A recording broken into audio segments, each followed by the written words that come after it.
अंजली दमानिया मनोज जरांगेंच्या भेटीला। दमानियांसोबत धनंजय देशमुखांनीही घेतली जरांगेंची भेट। जालन्यातल्या अंतरवाली सराटीमध्ये तिघांमध्ये ही चर्चा।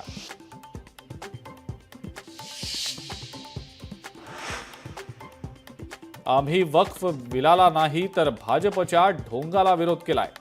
उद्धव ठाकरेंचं स्पष्टीकरण।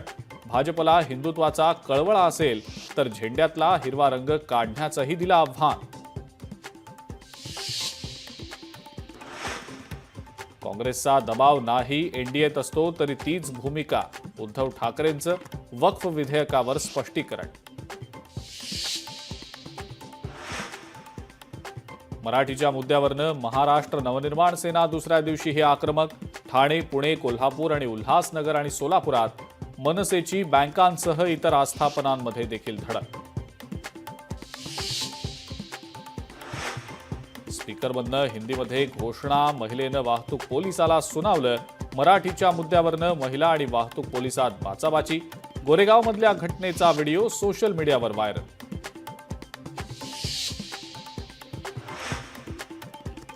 कुणाल कामराच्या कार्यक्रमांचं प्रमोशन थांबवा। राहुल कनाल यांचं बुक माय शोच्या सीईओंना पत्र। कामरा विरोधात शिवसेनेची आक्रमक भूमिका कायम।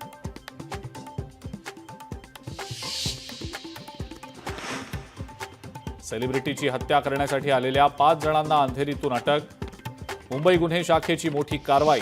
आरोपी बिश्नोई गँगशी संबंधित असल्याची शक्यता। वनविभागाकडनं सतीश भोसलेच्या चौकशीची मागणी।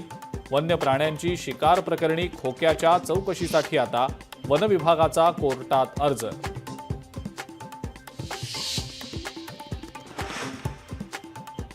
दहिसरच्या एक्सरमधल्या नवागाव इथल्या बीएमसीच्या 7 एकर भूखंडावर काही विकासकांचा डोळा। अनधिकृत सर्वेक्षणाला ही सुरुवात। पालिकेचं मात्र सपशेल दुर्लक्ष।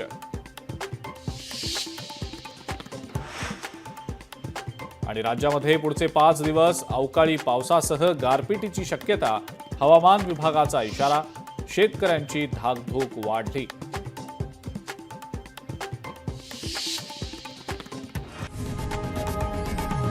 लोकशाही मराठी ऐका, पहा, जागरूक रहा।